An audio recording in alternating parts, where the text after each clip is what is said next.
Good morning, wonderful people. Welcome back to another beautiful season of Connecting Communities and Schools webinars. We are excited to have an outstanding group of administrators for this morning's panels. So I will keep our introductions short and sweet today. As you join, please put your name, location, and one thing you hope to learn in the chat. Our housekeeping reminders are as follows. Please use the chat and Q&A as we meet today. If you have any questions, please feel free to share them throughout our panel, throughout the introductions, and Erica will facilitate a Q&A at the end. So we hope you will share your questions with us. This webinar will be recorded and will be shared on September 24th. At the end of the webinar, our feedback form will be shared. Please complete the form in order to get your certificate of attendance. And as always, thank you so much for joining us this morning. And we hope that you enjoy today's knowledge share.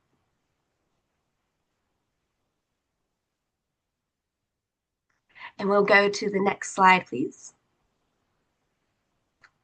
So, my name is JC Williams. I am the Director of Operations for Holspire and the lead for the South Carolina Schools Network. Our mission is to identify and promote healthy eating and active living strategies in South Carolina public schools that empower key stakeholders and encourage collaboration among those seeking to improve student health and academic achievement.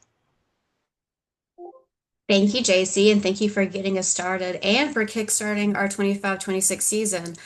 So my name is Erica Ayers. I'm the school wellness consultant with the South Carolina Department of Public Health, and I also serve as the executive director for the South Carolina Governor's Council on Physical Fitness. The mission of the Governor's Council is to advance the health and well-being of all South Carolinians through physical activity. And for several years now, I think since 2020, we've been working in collaboration with Holspire to achieve this. Next slide.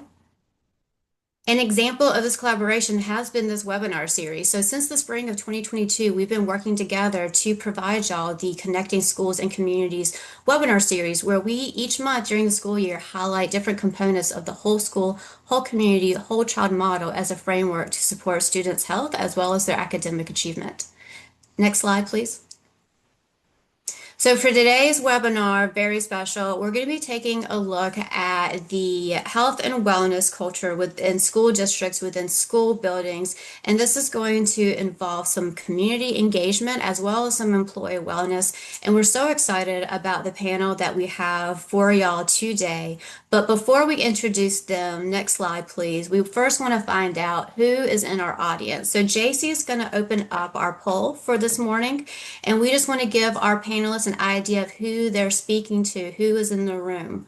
While y'all respond to that panel, I'm going to share very brief introductions of each of our panelists so that you know you need to stick around so that you can hear everybody out this morning.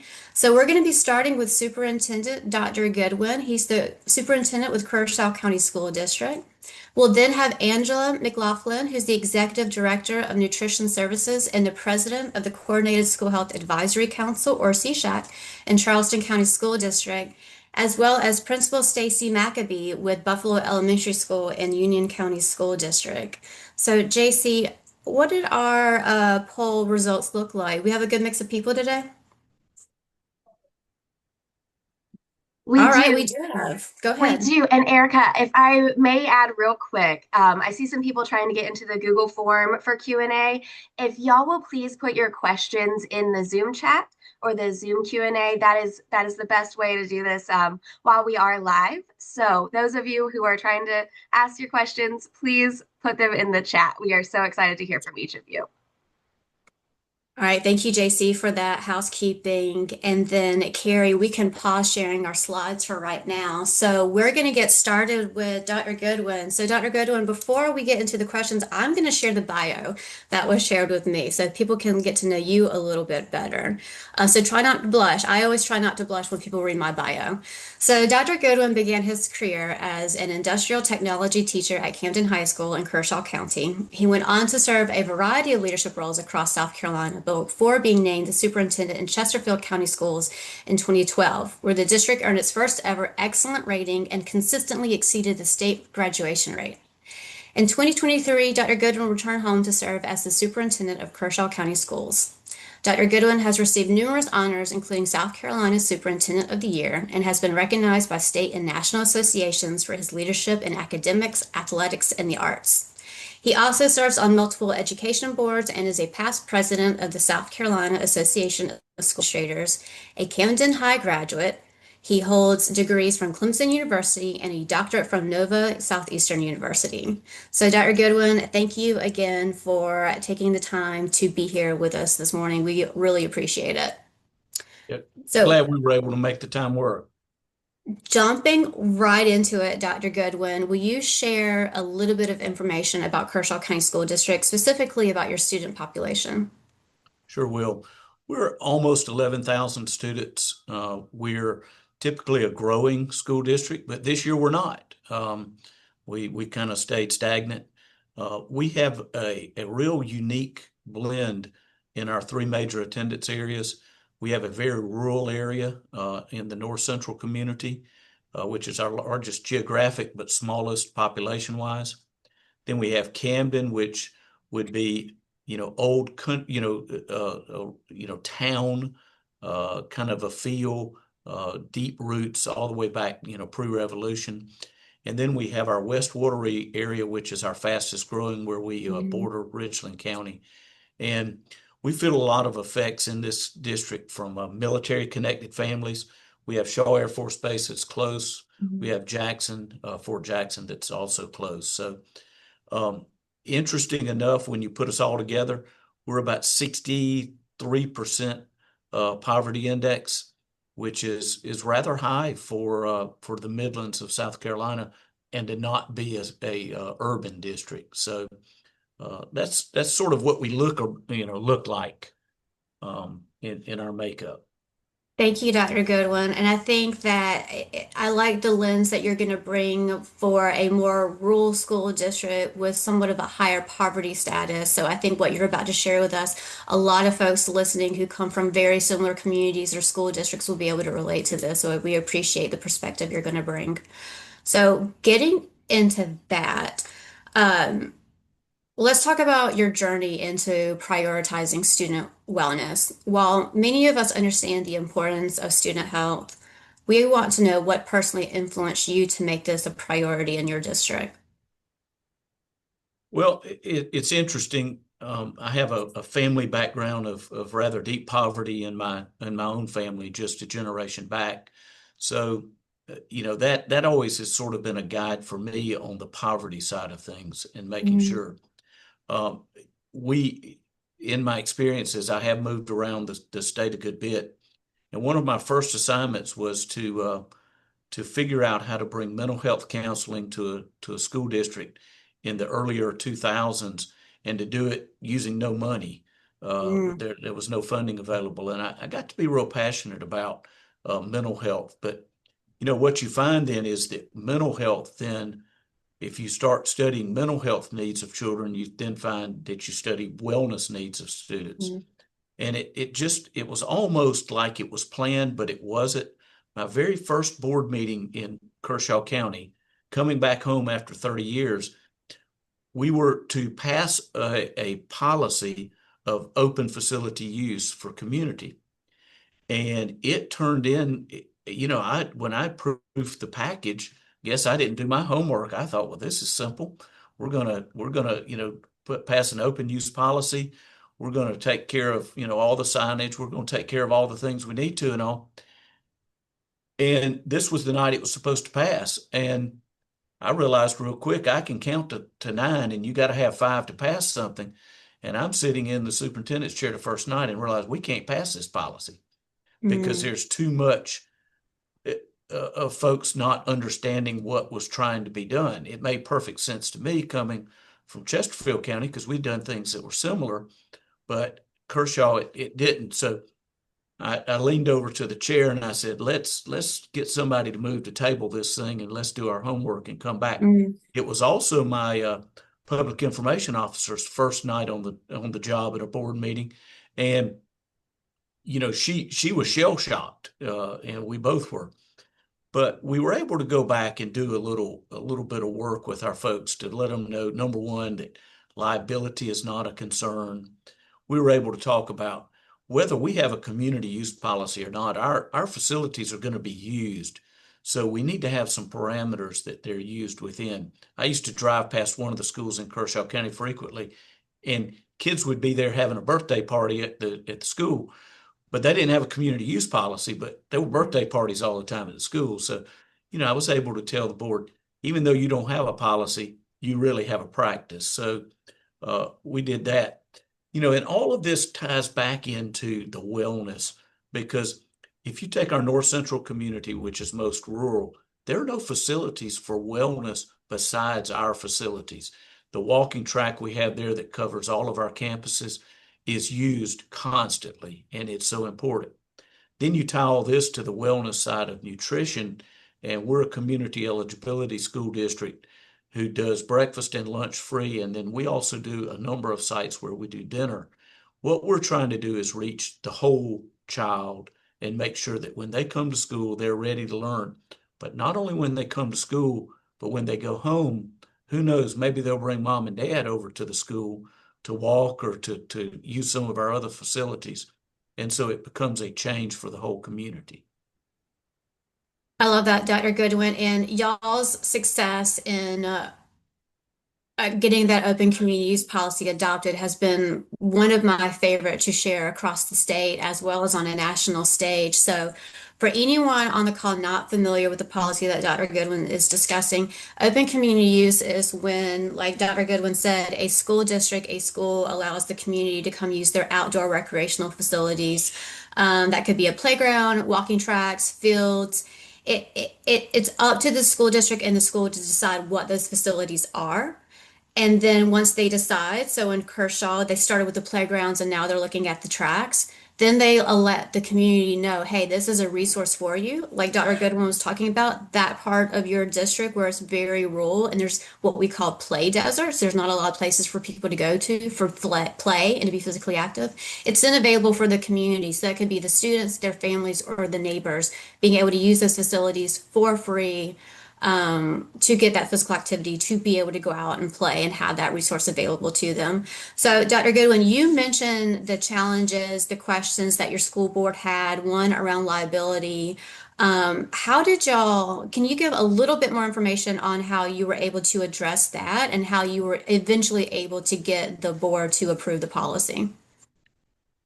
Well, I think the liability question actually became a rather easy one to answer once we got into it, because our liability insurance has to cover us at all times, because even if someone jumps a short fence and is playing on the playground and gets hurt, we still have to be covered.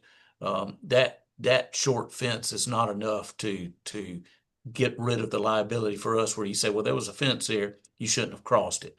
We all know what an 8-year-old does, and we did it as 8-year-olds too. We jumped the fence and kept right on going and didn't think about it.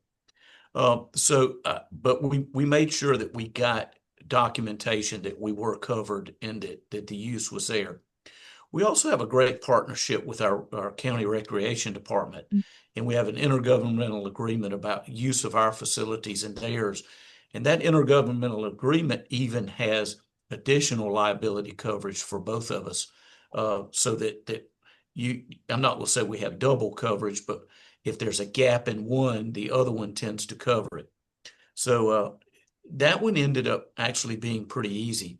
I think that where the things turned with the board in passing this was pointing out real life situations that were already happening and how that was positive for our community. And I mentioned that North Central community. No board member who had been in that area in the evenings would have been able to argue that facility is being used by the community already. It actually allowed us to put in some parameters, some expectations for the community when they used it, about using, leaving litter or leaving, being destructive. We sort of encouraged them to take ownership of it, because we were formalizing that the facility was there for their use. So I think that worked well. We also we also have community volunteers that kind of police our areas sort of on their own. And if they notice something that's going on that shouldn't, where you have rural areas, you have four-wheelers. And, somebody says, well, I saw a four-wheeler there. I think it was such and such. It allows us to reach out to that family and say, okay, we're not going to do that. And to be Mhm. honest, our communities have just been so embracing of the use that it's been non-confrontational even when we've dealt with the issues. It's like, we don't want to risk what we have by not using correctly. I love that. And that was actually going to get to my next question of how has passing this policy impacted the district's relationship with the surrounding community? So something I heard you say is that they feel like this greater sense of ownership now of these resources that are available to them. So the facilities are being used more, but in a positive way, which is sort of negating all of the negative activity that might have been happening before. Any other impacts or stories to share? Well, no, I think, vandalism is going to happen from time to time, whether it's community use open or not. Um, Mm. and so I think that as long as that there's a tipping point between the two, and we haven't even reached close to that tipping point. Like you said, our communities are so happy to be able to use our facilities that they self-police, which self-policing is actually the best tool that you can have, where people care about what you have. And we've even made some, we're talking a lot about playgrounds. We've actually done some significant playground upgrades since I've been here, very significant. And, I ran into somebody at the grocery store the other day who said, boy, I'm so glad that y'all took care of the playground at Pine Tree. Our kids always go over there and play. There's a neighborhood right behind. They live there. And, they were able to say, we noticed. And because of that, we'll take care of it because we Yeah. noticed and we appreciate it. I love that. I love that, Dr. Goodwin. You're leaving me with some nice warming feelings this morning, which I really appreciate. Is there anything else that we did not cover, specifically related to your school district that you would like to share in the next couple of minutes we still have with you? Well, I think that one of the things that I would share with people who are in the school district business is that you have to take care of your children holistically. We're not going to teach kids English, math, science, and social studies unless we take care of them everywhere else. If you're on the verge of maybe qualifying for community eligibility, I'd encourage jumping off that bridge and going ahead and trying it, because I think feeding children is one of the best things that you can do. The other thing that you need to do is to make sure you got a strong mental health program, because Mhm. that then provides to physical wellness. Kids have to be in a good frame of mind. And I think using all of that, we're blessed in our state that we have a lot of agencies that I find, maybe it's just me, but I find are willing to work together to address the whole child and their needs and the families. The last thing I will say, I mentioned high poverty. I'm one generation from a family of very, very high poverty, but I carry a burden because my family got out of that situation. And I owe it to other families to give them the opportunity to get out of that situation also. Mhm. It wasn't my generation, it was my father's generation. And he saw it the same way, that he had a burden. And so, I would encourage folks to take that burden on, because that's the only way we're going to move South Carolina forward. Absolutely, Dr. Goodwin. That was perfect. I always love these conversations with you. I've been fortunate enough to be able to sit in your office at your big table with you a few times, talking about Fitnessgram and all the physical activity wellness initiatives that you've been doing in your district for so long. And this has been a real treat, and I'm just very thankful that I've been able to share your voice on a state platform with all the people who are joining us this morning and all the people who are going to be watching this recording. So you've been getting a lot of love from our audience while you've been speaking. I hope you saw that. Um, don't go anywhere, hang out. We will bring you back for our round robin at the very end. So if anyone has any specific questions for Dr. Goodwin, please put those in the chat. If for some reason we don't have time to address them today, we will send them to Dr. Goodwin and they will be shared in a follow-up email after today's webinar when the recording goes through. So again, thank you so much, Dr. Goodwin. Next, we have Angela McLaughlin. So Carrie, if you will share our slides again, and thank you. So Angela, welcome back. Thank you for being with us again this morning. I'm going to read your bio and then same thing, we're going to get into your questions. And you've prepared some slides for us today as well. So we'll make sure that those are also up and running. So Angela leads a dedicated team of 425 child nutrition professionals at Charleston County School District, the second largest school district in South Carolina. Each day, the Nutrition Services Department serves 16,000 breakfasts, 30,000 lunches, supper, and after-school snacks at 40 programs, provides mid-morning snacks for early Head Start and Head Start students, and manages fresh fruit and vegetable programs at 27 schools. Under Angela's leadership, the department is committed to providing high-quality meals, promoting wellness, advancing nutrition education, and fostering strong community partnerships. Her team works tirelessly to fulfill their vision, ensuring every student leaves the cafeteria happier than they arrived.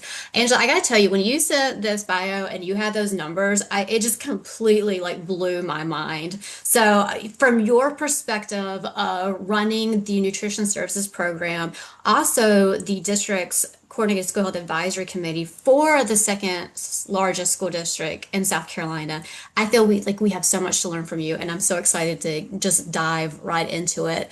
But again, that first question, tell us a little bit more about your student population in Charleston County School District. Great. Thank you, Erica. Thank you all for having me. I'm excited to be here. We do have over 80 schools in Charleston County School District, and 68 of our schools are community eligibility provision schools, which does mean every student enjoys breakfast and lunch at no cost. That's a significant number of schools that we were able to bring on board the CEP program. We're really excited and happy that we're able to provide that to the majority of the schools in our district. We are a very large and long district, so we have basically every version. We're rural, we're suburban, we're city. So it's a very unique school district because we do basically hit all of those areas and demographics. So I like Dr. Goodwin coming from a rural school district, you coming from the second largest school district, and it being such an eclectic school district in itself. I really feel like the folks who are listening, regardless of where they're coming from, they're going to have something to learn from you. So saying that, let's get into it. So similar question that I had for Dr. Goodwin, what inspired you personally to make wellness a priority in the work that you do? Well, thanks for that question. I did start with nutrition services 15 years ago, and I really became interested in the wellness piece when I started as a manager at an elementary school. So if you want to go to the next slide, it kind of talks about prioritizing student wellness. And when I was a cafeteria manager, we did form a school wellness committee. And so the opportunity to be hands-on at the school level is really what got me interested in things. We did a field trip where we took students to a local grocery store and we taught them how to read nutrition labels. That was very eye-opening for students to see what ingredients are in their foods, how many grams of sugar is in a product. You know, things like that really was engaging for the students and inspired me to become more active and involved. We did farmers market from one of our local farmers on Johns Island, came to our school before a PTA meeting. And that was another opportunity for me to see, wow, student wellness overall is very important. If you want to go to the next slide, I have just a few examples of what we did at the school level that encouraged wellness, both on the nutrition side and the physical side. One of the things that we did was, as a department, we had a recipe challenge for each school. And when I was the manager, our school entered in the recipe challenge, and that was really driven by the students. Their feedback was, we really want to try fish on the menu. We don't have fish on the menu. And normally when you think of fish, you're thinking fish sticks or a fish sandwich, something breaded. And the students said, no, no, no, we want salmon. So we had buy-in from a local chef that came and worked with our students. Our students came, cooked with us. We prepared a special meal. We had registered dietitians from the Medical University of South Carolina came, tasted the salmon and the recipe, the faculty, the principal, everyone had buy-in. And that's when it clicked for me. This is bigger than one school. This is an opportunity to really impact at the district level. The other event that was impactful for me was a family wellness. We would do something that was called Pep Night. That's play more, eat right, and power down. And so it's an opportunity to focus on nutrition and wellness and physical activity. So those are just a couple of the reasons why I became very interested in the nutrition piece to start. Angela, I love how you've been able to transfer your experience at a school building level to the district level. I feel like that is such an important perspective to bring into that role. And I just want to make a comment on, I love your youth engagement that you did. If as a parent to a 6-year-old and an 8-year-old, I would be in complete shock if my kids came home and they're like, we had salmon at school and we loved it. And I'd be like, that's amazing. So thank you for your service in that. Leading into some more specific questions, and you've touched on it a little bit, so we can go a little bit more into it. So nutrition service departments often feel siloed or disconnected from the rest of the school environment, this making communication with school staff challenging. However, like you mentioned, school meals are frequently a focus of discussion among staff and parents. So my question for you is, how do you bridge that communication between nutrition services, the school environment, and then that broader family community? That's a great question. I think it starts with the running of the Coordinated School Health Advisory Council at the district level. So I believe my next slide shows just a little bit about our wellness policy. So this is on our website, and it's accessible for all parents, all families. And one thing that we do that I would like to point out is, not only do we have a wellness policy that is a district level policy, but we also include minutes, meeting minutes from our previous CSHAC meetings, and we share that, and that's available to the public. And we do that because we do really want to focus on those key areas of wellness, which is the nutrition education, physical activity, and other school-based activities that are promoting school wellness for students. So we focus on that. And then when we initially took CSHAC and said, we need to make this impactful for the community and get out of our individual silos, like you were discussing, we came up with a strategic plan. So if we can go to the next slide, and I'll kind of zip through these pretty quickly, but we had 5 things that we wanted to focus on when we were creating our local wellness policy and sharing our message through CSHAC. And that is, 1, you have your vision. That's your dream, right? That's your philosophy. This is how we're going to impact change, and we're going to involve everyone. We're going to share this message. So that's the dream. And then you have your mission, which is the what and the why. Here's why we're doing it. Here are the outcomes that we expect. And it's more action oriented. Mm-hmm. The next one would be objectives. So that's how much of what will be accomplished by when, and everyone's familiar with SMART goals. So we created that when we were looking at our CSHAC committee. And in addition to being specific, measurable, achievable, relevant, and time bound, we said we want it to be challenging too. We want to challenge thought. We want to challenge what people are thinking about wellness and nutrition. So we included that in our strategic plan and thinking. And then strategies are the how, and that's a written plan that includes an outline of how it'll be done. And what that's going to do is really support people, and it's going to minimize any resistance that you have.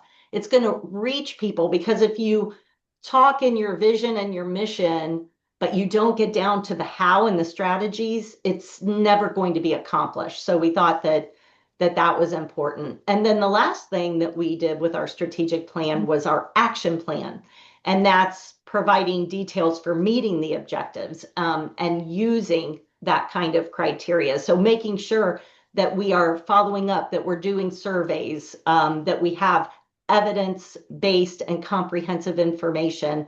We're sharing that not just with our Coordinated School Health Advisory Council members, but we're sharing that with our community partners, at the district level. So we want to make sure that we're including everyone in that. And that's really what we looked at when we were trying to get out of the silos and the individual ways of thinking. I love how you took your policy into is not just a policy that, let me be old school and say, that sits on a shelf and gathers dust, but like you actually have turned a vision into action, which is should be applauded. That's amazing. And that was thanks to your guidance and leadership as the lead of your CSHAC. So you mentioned your CSHAC, they're on board, they've got this, but you're also communicating it to your broader school and community. How exactly are you doing it? And then how are you actually getting the buy-in from the staff at the schools to, work towards the implementation of these strategies that you have here? That's a great question. So when we first created and really brought CSHAC to an active committee, basically, and really committed to making sure that it, like you said, wasn't just checking something off on a box, that it was really working and we were implementing things. We made sure that we had a broad and diverse group of people coming together, and anyone that really had care about health and wellness, we encouraged them to join and be part of the council. One nice thing that came out of COVID is that Zoom or WebEx or whichever virtual way you met, that really has enabled us to keep that going and have more interaction and more people committed to being a part of CSHAC, because it's not quite as difficult than getting to a specific location in person. So that's been a huge thing for us. And then another thing that we did is really embrace subcommittees. So you have your full CSHAC council, and that's meeting 3 times a year. But then if you want to get really down into specific items, you're going to form subcommittees, and the people that want to be on those are the people that feel passionately about it. So these are just some examples. We had a movement in the classroom subcommittee, and we were able to create, we did brain blasts that were incorporated into lesson plans for students. We always made sure that we were taking teacher surveys of success and providing newsletters and things like that.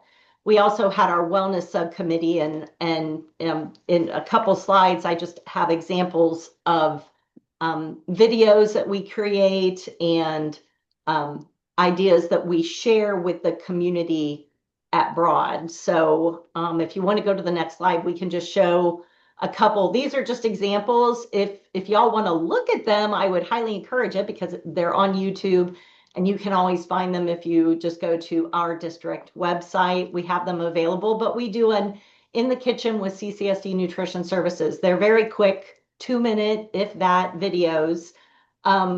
And they'll go over creating something like this one's homemade pickles. We also have a video series that's called A Day in the Life. And that one is basically sharing what we do in the kitchen to prepare meals for our students. In addition to that, more at the local level, where we're going to have parents and some community members interested in that information, we also try to connect with the larger community. So the CACFP week, Trying New Foods, that is an example of, we do participate in a supper program, and Charleston County School District was highlighted. So the Department of Social Services came and did a video, posted it on their website, shared it with the communities. And it's a wonderful way to get out, not just about food and nutrition, but about health and wellness as well. And then we had a back to school live cooking demonstration on one of our local TV channels before school started. And it's just a way to get the news out with the broader community. Now, those are all great, but let's be honest. We all know that social media is king. So one of the things that we're doing is making sure that we are focusing on social media. So next slide, please. So this is just our website, I'm sorry, our Facebook page, and we are always trying to grow that. So if anybody's interested, come and follow us, because boy, I'll tell you, we're posting minimum 3 times a week, and it's really great. We have a lot of fun with it. I'm also on LinkedIn, and it's a way to really highlight our staff, our team, and our wellness initiatives. And then finally, another example of really connecting with the community at large.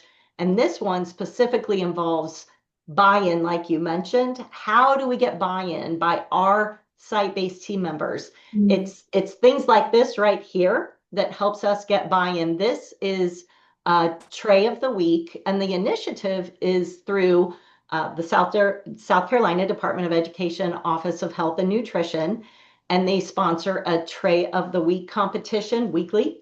And we enter, and we hope that one of these times we'll be selected to be highlighted on their social media. But we have done it and taken it to our team members. So at our 80 schools, we say, take a picture of your tray, show off what you're doing, send it to us, and we'll share it with families that are interested and want to know what we're doing. That has been so successful this year. The idea of students loving our meals, our managers and our team members are so proud of what they're producing. It's really, really been successful. I love that, Angela, and I love that positive spin that you've taken to like what you just said, the pride. I really love that. You not only do you have like the staff who are proud about what they put on that tray, but your students are excited about it, and then their families are too. And then I also just want to applaud y'all on communicating and sharing your own success. I feel like we don't brag on ourselves enough, and we should, because it's not you having a large ego, it's you sharing, hey, we had same challenges as you do, but this is how we overcame them. This is the success that we had. You could do it too, and we can help. And that's why I love this webinar series and appreciate everything that you and Dr. Goodwin have shared so far. So for our last couple of minutes with just you, is there anything else that you would like to share with us?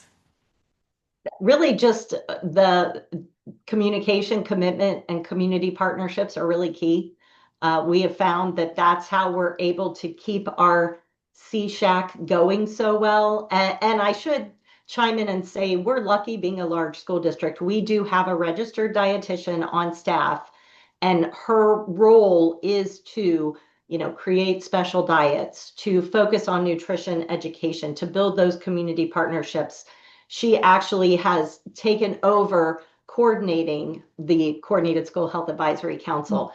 And so to have someone who can focus on these types of partnerships is huge for a school district. So I would say that's a key piece as well, just that commitment. I appreciate you sharing that and everything that you shared with us, Angela. So don't leave us. We're going to bring you back at the end for our round robin, but thank you again for all that you shared with us from your perspective and experience. If y'all have any specific questions for Angela, please put those in the chat. Again, if we happen to run out of time, we'll share those with Angela so that she can respond to them, and they'll go out in the follow-up email. So thank you again, Angela. So next we have Stacy. Welcome back, Stacy. So, Stacy, same deal. I'm going to read your bio and then we'll get right into your question. So, Stacy Maccabee is a dedicated educator with 20 years of experience in South Carolina public schools. She holds a bachelor's in elementary education, a master's in educational technology leadership, and an educational specialist degree in educational administration. Stacy began her career in Spartanburg District 2 and has spent the past 18 years serving Union County School District. She has taught 5th through 7th grades and served as an assistant principal before becoming principal of Buffalo Elementary School, which just happens to be her own childhood elementary school. I love that so much, where she has proudly led for 10 years. Under her leadership, wellness has become a foundational part of the school's culture, prioritizing the well-being of students, staff, and families. Welcome back, Stacy, and again, thank you so much for taking some time to be here with us this morning. Thank you, Erica. It's a pleasure to be here. I just want to thank everybody for having me. As we get started sharing our story, Buffalo Elementary is definitely dear to my heart. I take a lot of pride in this school. Going here as a kiddo, I'm glad to say I never saw the principal's office when I was here, so it was new to me when I walked in here in this role. But it's great to be back here serving my community and my own home school as an elementary school child. So. And I love the unique perspective that you're going to bring our audience today, specifically as a leader at the school building level. So, getting started, Stacy, will you just tell us a little bit about your student population at Buffalo? Sure. We have grown quite a lot this year. We are currently at 545 students. We have 3K through 5th grade. And we also house or host all of the special ed self-contained students for our elementary age students. And that begins at 3K with preschool up through 5th grade. Since COVID hit several years ago, our population saw a decrease, our enrollment saw a decrease, but we are gaining traction like crazy, especially this year. And we're over 70 students higher than just in the spring of this past school year. Oh, So we wow. are growing for sure. Our community nearby is growing. We're very rural, but we are growing by the day, honestly. We're enrolling kids every day. We are about 88%, 89% poverty level. We are a Title I school. We are the largest elementary school in our district. All of our children qualify under the CEP program, the Community Eligibility Program, where they get the breakfast and lunch at no cost to them or to their families. Because to echo what Dr. Goodwin was saying, I was like giving him a silent round of applause at the beginning. We've got to feed the kids. We've got to take care of the kids and make sure those basic needs are met first. And then everything has really, once one piece of the puzzle kind of fell into place for us, everything else has just kind of been a ripple effect, and it's grown and grown and grown with all the wellness initiatives that we have been able to put in place here. So, getting started with that, Stacy, similar question to everybody else. What personally influenced you to prioritize wellness at your school? So our school has a lot of need, a lot of academic need. And as a principal, one of your first parts of your job is as an instructional leader. And when I was in classrooms and looking at data and knowing our population, there were so many things that were factoring into academics that it was almost hard to start at academics. And because while the academics are, that's how we're looked at, that's how we're judged, that's how we're scored, by the state and on. We're also having to remember that these are children, and these are children that are growing up and experiencing things that are very different than how I was raised and experiences that I had. So looking at the child as a whole and not just coming in and saying, we've got to teach this and I need you to learn this. Some of the children are not coming in with that mindset of, I'm ready for school yet. There was a book that was shared with me I think it was my first year as principal. And it was called If She Only Knew Me. And this book I was supposed to return it probably back that same year, but I'm still holding on to it and I've shared it with my staff multiple times because there's so much that our children are going through at home that we don't know about. One principal once told me that you never know what's behind a smile. I'm like, all these kids have a story, and those stories don't check themselves at the door. They bring it into the school building. And so how are we addressing the things that kids need before we can even consider what they need academically? Obviously, we get to that also, but there's so much that we wanted to look at as far as how are we even getting kids to school? Like, what's motivating kids to come to school? What's making them want to be here? And so we're really looking at the relationships between student to student, staff to student, and then how are we motivating our children to do what's right, to try hard, to work hard, to want to do well, and to try to change some, trajectories that their life may be on at this point. So we've really taken a hard look at a lot of things from incentives to how much time we're sitting in a classroom during the day. Think going back to our COVID days when we were, kind of in one place and you really didn't move anywhere except for in that one space, but working in walking breaks, getting kids out. If you're going to be It's really hard for adults even to sit in a training all day long in one spot when you're not used to that. And it is a constant reminder that we need to get up and move as adults. Those kids need to get up and move. So it's okay, get up and move. Brain boost, not really brain breaks anymore, but we want to keep the brain going, get the blood flowing. But get them outside. It's okay to take your class outside for 5 minutes, take a walk around, get some sunshine, some fresh air, reset, check in and get back started with what we're doing. It's really been a journey that has evolved for me because coming in as a principal, my first mindset was academics and instruction. But it's really, it's so much more than that. And being able to work with the community partners that we have and the resources that we have. We're a small district, we're a small county. But there's also a lot of things that are going on. And going back to what they were saying about, working in silos and working, a lot of schools, a lot of principals, face similar things.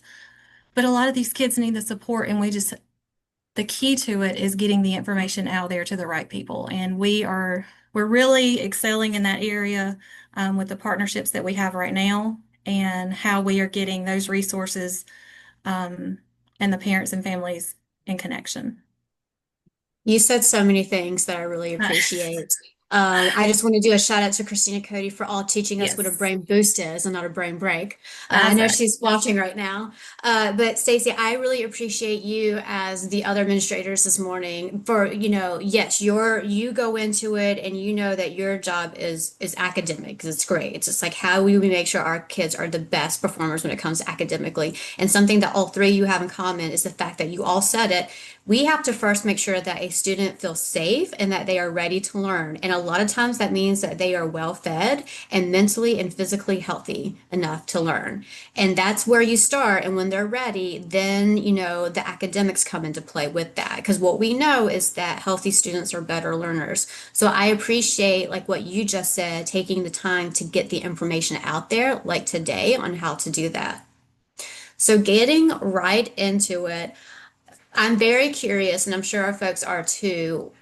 As a school principal, when a teacher or student approaches you with an idea for a wellness initiative, what's your first step in supporting them? Well, I had to change myself a little bit. I am a planner and a worst case scenario girl, and I had to stop and just listen. Need to listen, hear them out, and then get into the details of the how and the why and all the things. Um, my staff and my students even they know me at this point. I've been here long enough, and they know how I think, but they also know to come to me with, if you come with an idea, let's be ready to talk about it. So they do their background and their research and try to get some of the things figured out. One of the great things with Christina had brought Fit Together to our district a couple of years ago.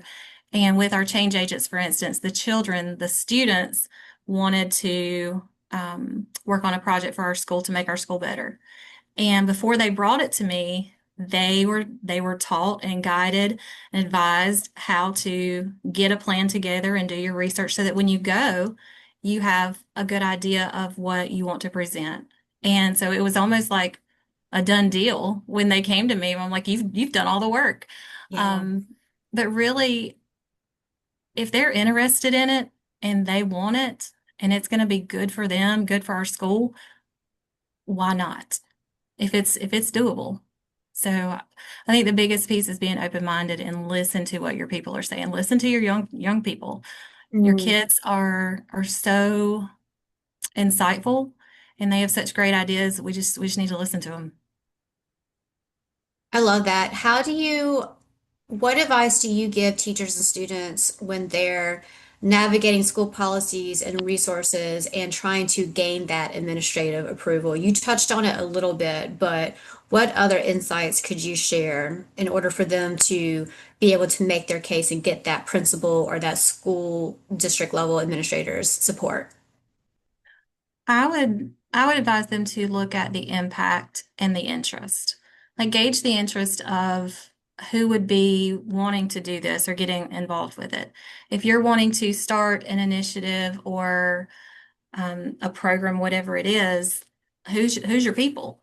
Know your people and kind of look and see what's worked and what hasn't in the past and try to avoid any pitfalls or obstacles that may come your way. But I think the buy-in and knowing like who's going to be your people involved in it is going to be key in that because in pulling in those people that will also you'll also look at the different aspects, whether it's school policy or availability of resources, the time constraints, who's going to supervise it, those kind of things.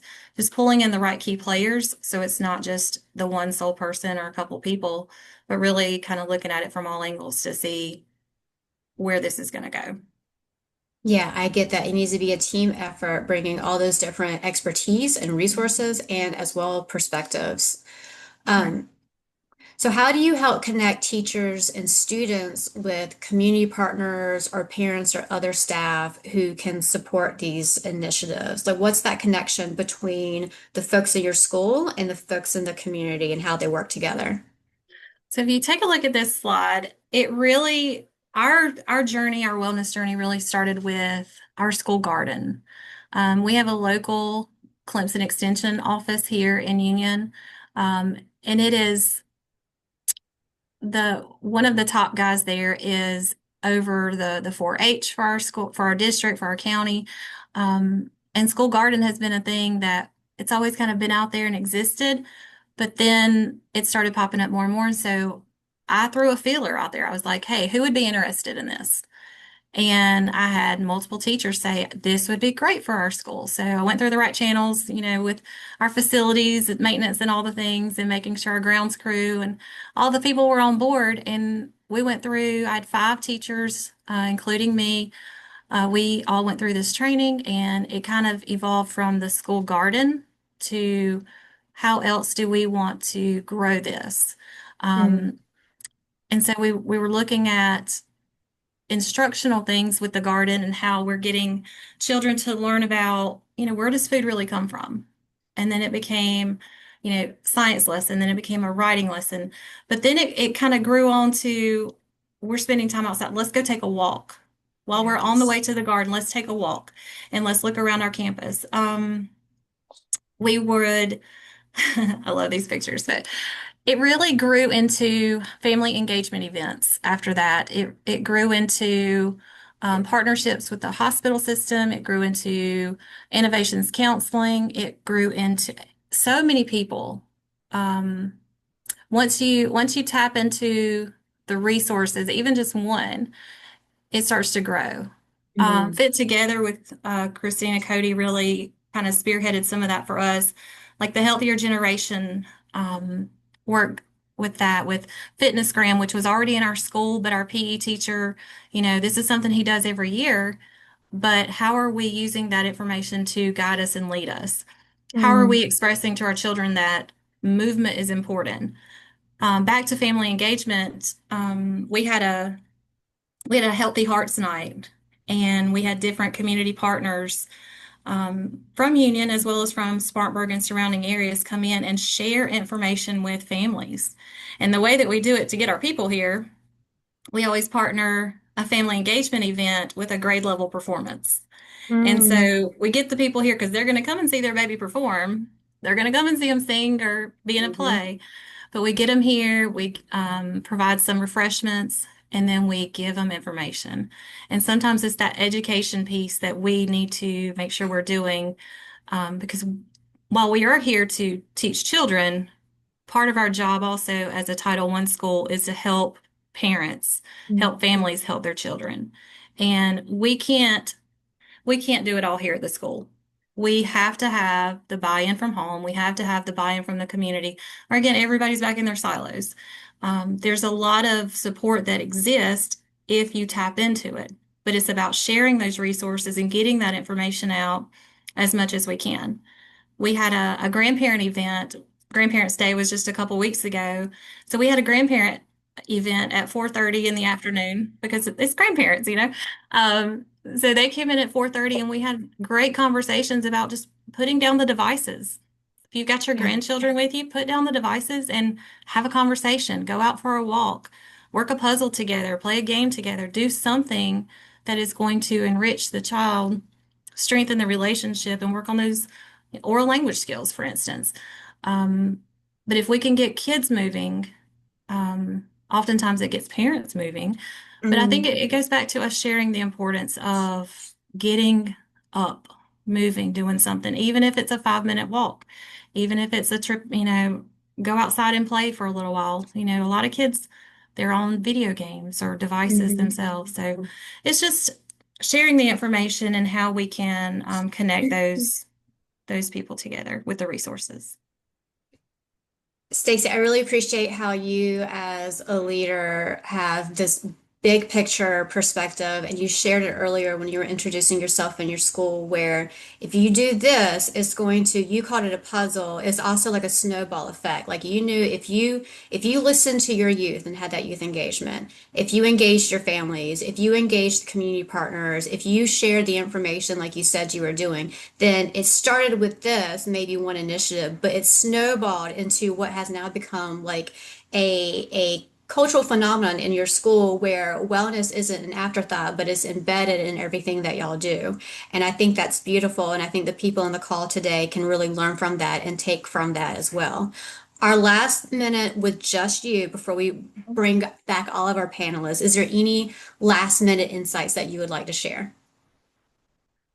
I would just encourage all school leaders, all district leaders to listen to your youth. Um, they have great ideas and things that they want. They're only young for, a Mm. short time. They're only that age for one time. And they have great ideas and what motivates them and what's going to make them want to come to school and get involved. So whether it's a walking club or, before school that gets them here on time because they want to go walk outside, whether it's, recess equipment to make recess more fun because they need things to play with, whatever it is, you don't have to do it alone. But you do need to reach out, start the reach, start the outreach to find the people. The people are out there. A lot of the things you see on your screen right now, a lot of that is grant funded, and a lot Mm. of it, some of it is from the state level. But the walking classroom kits, kids are learning while they're walking. They get up and they move. Get them outside. The playground recess equipment, the brand new basketball goal, it just went in the ground like I don't know, 2 weeks ago. The kids Yeah. are loving it. They've got their recess wagons that they get to take out and they have the equipment ready to go every single day. And they know that if they don't use it right, then we have to deal with that. But there's so much that if we just listen to our kids, Mm. and I think it would help us all help our schools be better. It's important. I haven't even touched on this part. I just want to throw this in. We're focused right now on student wellness, but we also have a strong focus on staff wellness. And so we've had Mm. fitness competitions, fitness challenges, where we track it weekly. Some people track it daily. Um, some's been a weight loss thing, number of steps, number of miles, whatever it is. I actually just sent out a survey to my staff just yesterday because as we're getting into this school year, we're ready to kick something else off. I want to know what they're interested in. And the things they're interested in on that list, like I was a little surprised. Like a lot of them want to see some Zumba happening, or we had line dancing club previously for our staff, district competition with games, like a volleyball game or a kickball game with staff. There's so much that is out there. You just have to ask the people. And I Yeah. even asked my staff, what is it that's making you want to do this? Like, why do you want to do some kind of wellness activity with other people? And some of it was just for physical, self-wellness, and some of it was for social reasons. Some of it was to reduce stress. And we know as teachers, as educators, there's a lot of teaching is hard. Mm. Teaching is hard. Doing what we do is hard. So having that outlet and us providing an avenue for that, I think is huge because it shows it's not just about student wellness, it's also about our staff wellness, and we must all take care of ourselves in order to be here at all.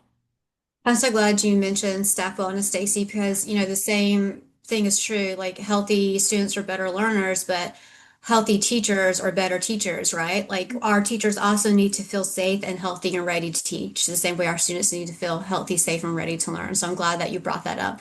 And we in this webinar series like to touch on that during the school year. So if that's something y'all, the audience, are interested in learning more in, please stay tuned for future webinars, and we'll be sure to continue to touch on that.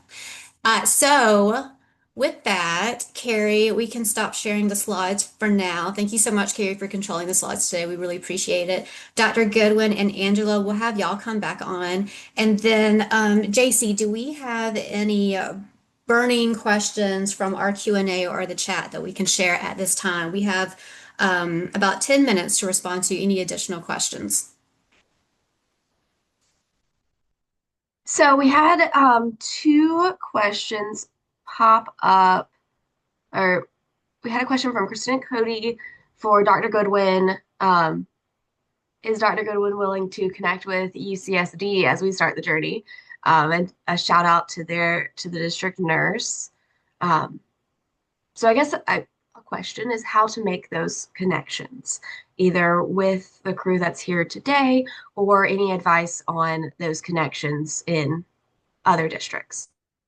That's a good question. So my panelists, folks, if anybody would like to connect with you after today's webinar, what's the best way to get in touch with you? If they reach out to me personally, probably we'll pass them off to Elizabeth Starling, our lead nurse. Elizabeth, she handles everything that comes that way. But it doesn't matter if you reach directly to Elizabeth or to me, we'll get you to the right place. Same thing on my end. I'm happy to connect with people, especially if they have questions about the Coordinated School Health Advisory Council for their district, or any type of nutrition questions. And then, like Dr. Goodwin, if it's something that's more applicable to someone on my team, I'll pass it along. Absolutely. I'm available if anyone wants any information or has any questions. You're welcome to share our emails, or if we need to drop them in the chat, whatever you want us to do there. Yeah, if y'all are comfortable putting them in the chat for now, that would be great. And then, like they mentioned, they will pass y'all along to whoever would be best at responding to those questions and making those connections. JC, were there any other questions from the chat? It was not a direct question, but we did have a few university professors joining us today. Do y'all have any words of wisdom for future professionals as they enter the teaching world? That is a great question.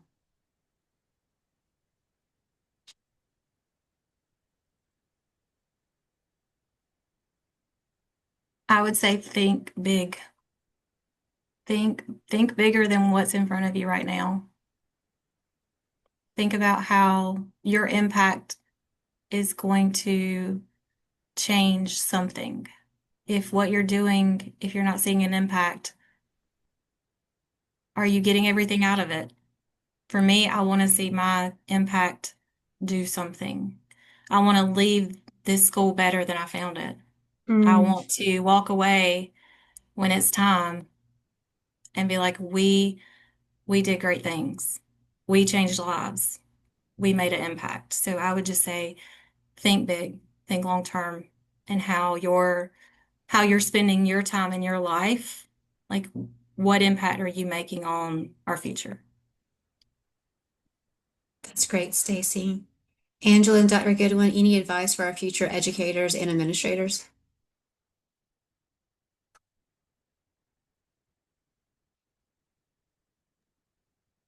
I think some of the advice I got, I heard Stacy talk about when she became principal and good advice she got.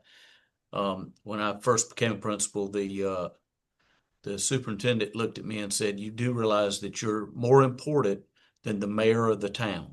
And I Mm, really didn't know what he meant by that, but it was in a small town, and I found real quick that that was true. The role our schools can have in our community, because in a lot of communities in South Carolina, the school is the hub of the mm. community, and it's the key. We need to accept that role and make sure that we lead in the right way. And so, with wellness, we need to be the ones that are beating the drum, saying children need to be fed, children need outdoor time, they need Mm. activities. We need to be the ones who are beating that drum regularly. I'm not Thank sure you, I can Stacy. add any more. The other comments were so great. I would also just encourage continuing those partnerships and always focusing on how you can meet with stakeholders, how you can utilize grants, how you can get with your local nonprofits and utilize those resources and relationships. Thank you, Angela. I feel like that question actually did a really good job putting a really pretty bow on today's panel discussion. So I'm not even going to try to squeeze in one more question with the only 3 minutes we really have left for it. So I just want to thank y'all again for your participation on the panel today. Dr. Goodwin, Angela, and Stacy, this has been such a treat. This is the first time we've done a true panel style format for one of our webinars. Usually it's just JC and I introducing our speaker and then handing it over while they shared their wealth of knowledge for like about 45 minutes. So we were a little nervous going in today, if I'm going to be completely honest with you, but this has gone so much more beautiful than I could have imagined. And honestly, I want to do it again.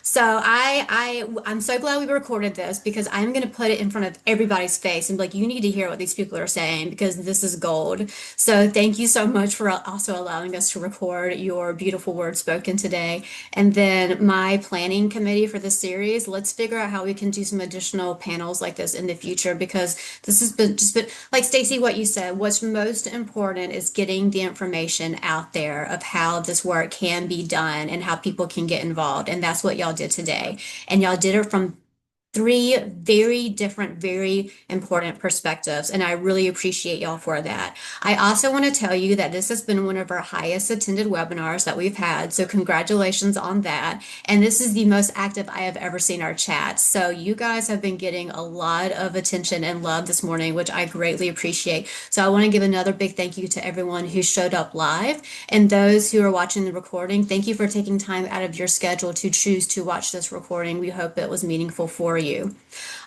With that, can we do one more round of applause and love and in the chat, the emojis, whatever for our panel today? Thank y'all again so much. Wrapping us up for today, the recording will be sent out afterwards. We'll also share any additional resources that might have been mentioned. And then also just stay tuned. Our next webinar is coming up. You can see the remaining of our webinars for this fall. In October, we're going to talk about how communities and schools can support fitness for adults. So touching on what Stacy mentioned about staff wellness, we'll talk a little bit about school-based staff wellness as well. So with that, again, thank you, everybody. Thank you again to our panel, and we look forward to seeing all of you next month for our next series. Thank you so much. Have a great rest of your day.